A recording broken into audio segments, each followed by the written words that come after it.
isolation and pain. The solitude is the hardest part. I have not seen another prisoner the whole time I have been here. Sometimes I lie close to the wall, thinking that I hear voices or breathing in the next cell.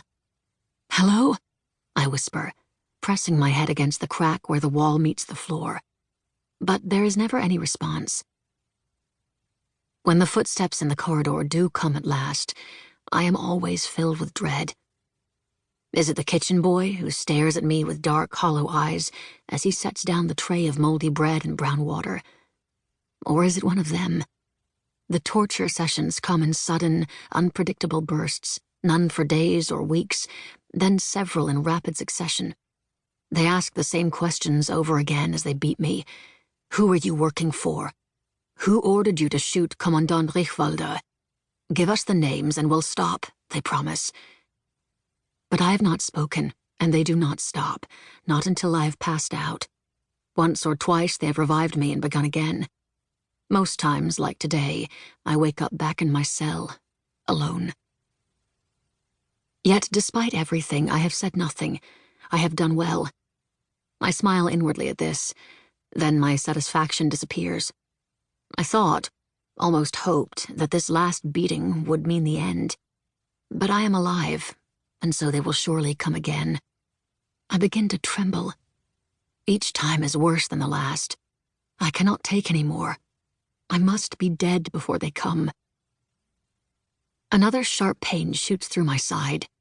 The Nazis operated on me shortly after I arrived at the prison, removing the bullet.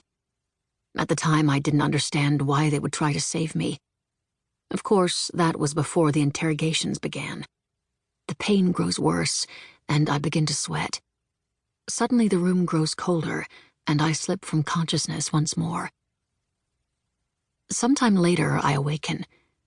The smell of my own waste hangs heavy in the air. In the distance, I hear a low, unfamiliar rumbling sound. Through my eyelids, I sense light. How much time has passed? I raise my hands to my face. My right eye is sealed shut by a fresh, round welt. I rub my left eye, brushing away the thick crust that has formed in the outside corner. Blinking, I look around the cell. The room is blurry, as everything has been since they confiscated my glasses upon arrival. I can make out a pale beam of daylight that has found its way in through the tiny, lone window by the ceiling, illuminating a small puddle on the floor. My parched throat aches. If only I could make it to the water. But I'm still too weak to move. The rumbling sound stops. I hear footsteps on the floor above, then on the stairwell. The guards are coming. I close my eye again as the key turns in the lock. The cell door opens, and I can hear low male voices talking. I force myself to remain still, not to tremble or give any indication that I am awake. The footsteps grow louder as they cross the room. I brace myself, waiting for the rough grasp and blows that will surely come. But the men pause in the middle of the room, still talking. They seem to be having a disagreement of some sort. They aren't speaking German, I realize suddenly. I strain to listen. "Too sick," one of the voices says. The language is not Russian or Slavic at all. English. My heart leaps. "She must go." I open my eye quickly. 2 men in dark green uniforms stand in my cell. Are they British? American?